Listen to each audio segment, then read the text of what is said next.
Hey everybody, Tony D with a late night video. I would normally do a lamp video, but man, it takes forever to upload those. So I'm just going to shoot one here. This is the cover for book 7 of the Pineys. If you haven't checked it out, I love this cover. I just love it. I love all the covers, but this one was really worth the wait, wasn't it?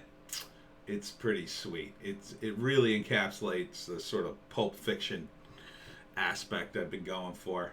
I think Vig Starmax, who's the artist, is very talented. Anyhow, I just wanted to make a quick video about how people kind of gauge things, I guess you would say. So, recently I've been getting into discussions with people over, let's say, certain topics that YouTube finds mostly forbidden. Anyhow, one of the things people say to me is, all my friends believe X. All the media outlets say X. Like, why don't you believe that? Why are you holding on to this stubborn choice or stubborn take you have? Now, me personally, I've always been contrarian, so people peg me as that. And so, usually when everybody goes left, I go, what's wrong with the right? And I go the other way. But that being said, when it comes to recent events in the world, with a certain sickness, we'll say, I'll just briefly recount that I was right, and I have some videos to back this up. Now, I wasn't 100% right, but I did, tell people that I know who are now arguing with me that I was looking at the news sites. There's this new sickness going around in Asia, and people there are wearing masks. So I start wearing a mask. Completely independent of anybody else. This is way before it hits. This is like December of 2019. So I'm wearing it, and everybody's like, what are you wearing that for? And I would tell them, and they'd be like, I don't know. And I actually told some people, listen, you should probably avoid public places, and you should definitely not go to places like Atlantic City where Asians love, there's a very big culture of gambling, and they love to come to Atlantic City. And, if this sickness is spreading, that would be the worst place to go at this time. And no one listened to me. Then the sickness came, and I was still wearing a mask, and people on TV said, don't wear a mask. And I still wore it. Again, partly my contrary nature, but partly because I was seeing these videos coming out of Asia, and I was saying, well, they're wearing a mask. They seem to have lower rates of the flu. Why shouldn't I wear the mask? And people would tell me, oh, you're so wrong. And again, not that I was Nostradamus or anything. Maybe you could even say I was just lucky, but now we're in a news situation where people are saying to get certain medical procedures that I'm not interested in getting, and I'm like, I've got reasons, I've got a thing, and everybody's saying to me, like, no, you're wrong. Again, so, one, my track record's okay, and number two, just because everybody around you says something is true, that's not necessarily a good gauge. Like, it's what people do, right? It's what people do, and it works for a lot of different things. Socially, it works really well. And I've, being the oddball, being a contrarian, I never had to worry about that because I just wouldn't care. Again, I would move left when everybody went right, and vice versa. So that kind of stuff didn't bother me, but I've discovered that it really bothers other people because it's like a social thing, right? it's not just that they'll be wrong or right or whatever. It's their friends will look at them differently if they suddenly go against the grain. And I think that is a lot of the resistance to propaganda on many subjects, not just the sickness that I'm talking about. I think it's about, politics as well. The popular things in politics that were popular, say, in 2016 versus 2020 versus now. And I think that's part of the resistance of changing people's minds. They don't want to be ostracized by their friends. And you could say, hey, listen, you were going along with the stuff you were seeing on the internet, and that's just another group of people. Yeah, but I went along with them because I chose to, not because I felt social pressures from those people. It's the social pressures that people feel.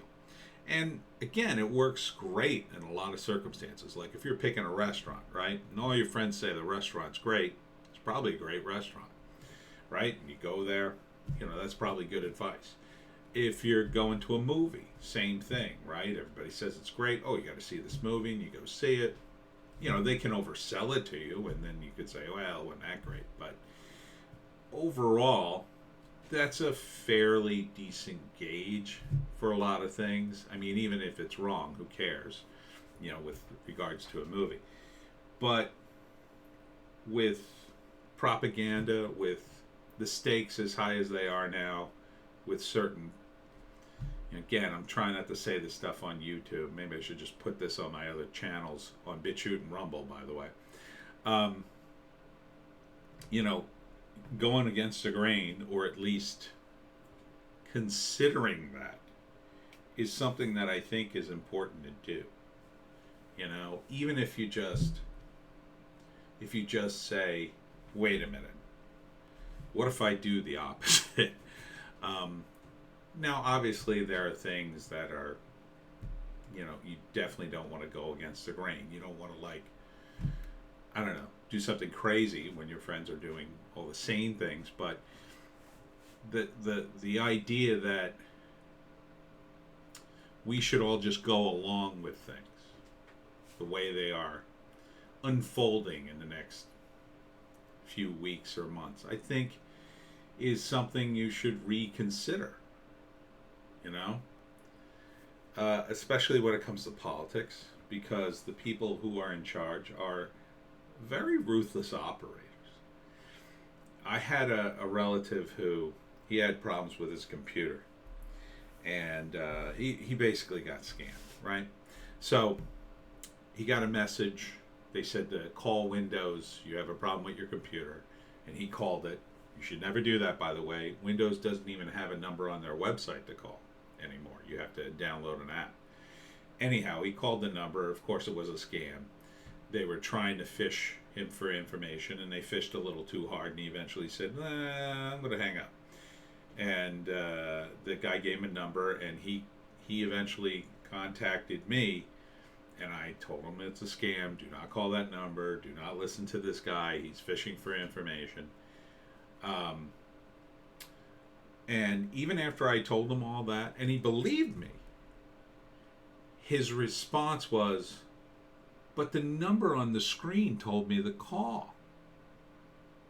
See, even as the scammer's lying to him, even as I'm telling him he's been scammed, and he's agreed with me, even as I'm telling him Microsoft does not have a number anymore that you can call. It's not even on their website. You can go there and look. You have to download this app in order to talk to somebody.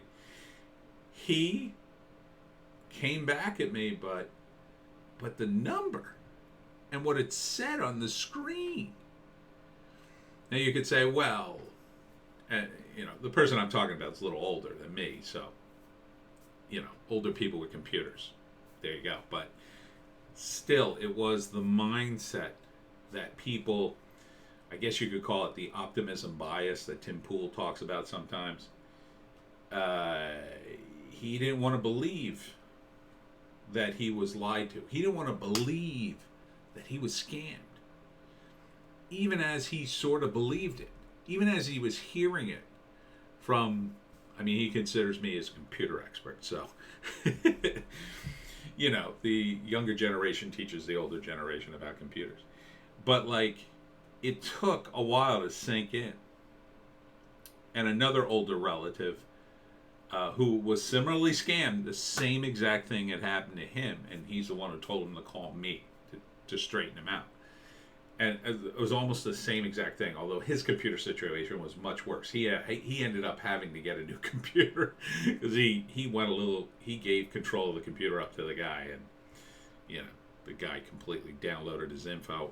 Fortunately, neither one of them seemed to have lost any money or anything like that. Although my first relative had to get a new computer. But both of them had that attitude at that moment.